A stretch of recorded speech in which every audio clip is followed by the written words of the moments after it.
करेंगे। एका धक्कादायक प्रकाराच्या संदर्भातली बातमी आपण पाहूयात। घरात घुसून विवाहित महिलेवर अत्याचार करण्यात आला। साताऱ्याच्या मेहड्यातील धक्कादायक घटना आहे। या घटनेने परिसरामध्ये संतापाची लाट उसळलेली आहे, तर आरोपीवर कठोरातील कठोर कारवाई करा अशी मागणी आता येथील रहिवाशांनी केलेली आहे। आला घरात, मला विचारायला लागला, तुझ्या घरी काय झालेलं सगळं सांग।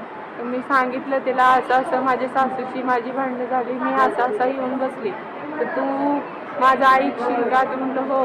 म्हणतो मी सांगते तुला करायला लागल, तर मी गेली त्याच्या पाठीमागं, तर त्यांनी मला वडत बेडरूममध्ये नेली आणि माझ्यावर असं अत्याचार केले। माझी दोन्ही पोरं माझ्या संकटच होती।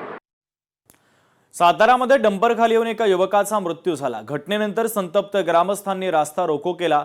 डंपरच्या भरधाव वेगामुळे अपघातांचं प्रमाण वाढत असल्याचा आरोप आहे। माती वाहतुकीवर कठोर नियंत्रण आणण्याची मागणी करण्यात आलेली आहे।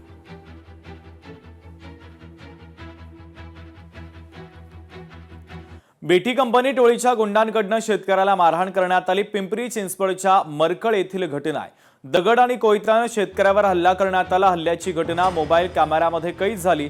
आळंदी पोलिसांमध्ये गुन्हा दाखल करण्यात आलेला आहे।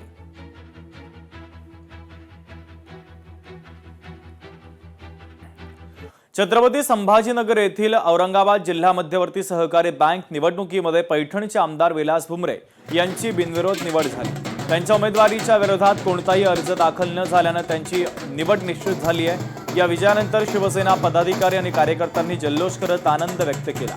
सहकार क्षेत्रामध्ये भुमरे यांच्या नेतृत्वाखाली विकासाला चालना मिळेल असा विश्वास विलास भुमरे यांनी व्यक्त केला। तर या सगळ्या संदर्भात आमदार विलास भुमरे यांच्यासोबत संवाद साधलाय आमचे प्रतिनिधी सचिन बडे यांनी। पाहूया।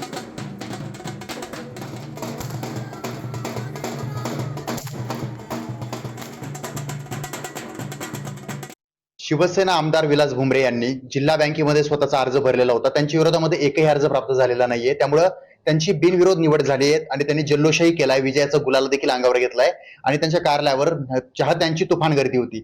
काय सांगाल तुम्ही? दुपारीच हा प्लॅन ठरवलेला होता की गुलाल तयार ठेवायचा आहे, विजय आपलाच आहे, प्लॅनिंग सर्व काही तुमचंच होतं, काय सांगाल? आज जिल्हा मध्यवर्ती बँकेचा उमेदवारी अर्ज दाखल करण्याचा शेवटचा दिवस होता। आज आम्ही दुपारी जवळपास 1-1:30च्या दरम्यान त्या ठिकाणी नॉमिनेशन अर्ज आमचा दाखल केला आणि या ठिकाणी 3 वाजता उमेदवारी अर्ज घेण्याचं बंद झालं। 3 वाजेपर्यंत टाइम होता, पण आम्हाला 6 वाजता 6:30ला कळालं त्या ठिकाणी माझ्या विविध कार्यकारी सोसायटी मतदारसंघात फक्त माझाच फॉर्म त्या ठिकाणी आला, अपोजिटला कोणाचा फॉर्म त्या ठिकाणी आला नाही। मग कार्यकर्त्यांनी या ठिकाणी ज्यावेळेस कार्यकर्त्याला कळलं की मी बिनविरोध निवडून आलो, तर कार्यकर्त्यांनी त्या ठिकाणी फटाकडे असतील, गुलाल असेल, आतिषबाजी असेल, हे आपल्या कार्यालयासमोर या ठिकाणी केली आणि या ठिकाणी कोणाला कल्पना नव्हती। आम्हाला वाटलं कोणाचा फॉर्म येईल, पण या ठिकाणी कोणाचा फॉर्म आला नाही। या अनुषंगाने खरं तर आखातवाडीचे मला सूचक झाले, त्याबद्दल मस्केताईंचे मी मनापासून या ठिकाणी आभार व्यक्त करतो आणि त्यांचं अभिनंदन करतो तर त्यांनी या ठिकाणी बिनविरोध होण्यासाठी या ठिकाणी माझं नाव सुचवलं आणि मला अनुमती दिली, त्याबद्दल मी जे सूचक आहे त्यांच्या मनापासून या ठिकाणी आभार व्यक्त करेल।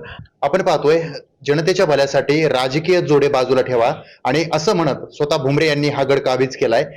या ठिकाणी विलास भुमरे विजय झालेले आहेत आणि त्यांच्या कार्यालयामध्ये आता जल्लोषही सुरू आहे। सचिन बडे, लोकशाही मराठी, छत्रपती संभाजीनगर। रायगडावर उद्या शिवराज्याभिषेक सोहळा पार पडतोय। होळीच्या माळावर मर्दानी खेळांची प्रात्यक्षिकं आज पाहायला मिळाली। प्रात्यक्षिकं पाहण्यासाठी शिवप्रेमींनी होळीच्या माळावर मोठी गर्दी केलेली होती।